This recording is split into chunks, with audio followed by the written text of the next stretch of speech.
Exciting na taon ang hinihintay ng mga manonood sa 2026 dahil sa bagong collaboration ng ABS-CBN at GMA Network para sa isang serye na pinamagatang The Secrets of Hotel 88.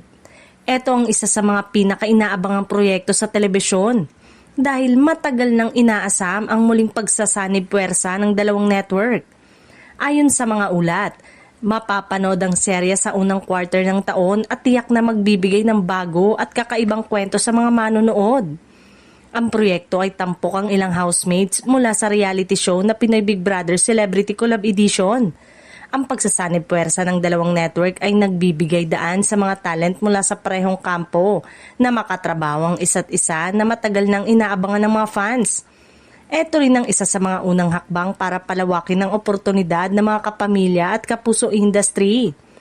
Bukod sa mga bida, inaasahan din ang kakaibang production design at storyline ng The Secrets of Hotel 88 na pinaghahandaan ng parehong network upang maging world-class ang resulta.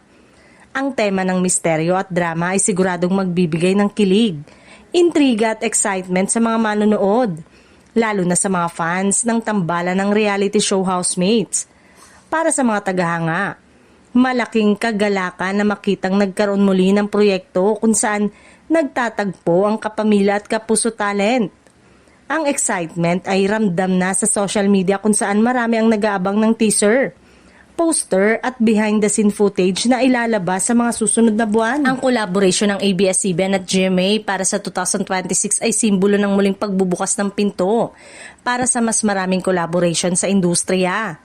Bukod sa entertainment, ipinapakita rin ito ang kahalagahan ng pagkakaisa at pakikipagtulungan sa kabila ng kompetisyon na tiyak na magbibigay ng mas makulay sa telebisyon sa mga manonood sa mga susunod na taon.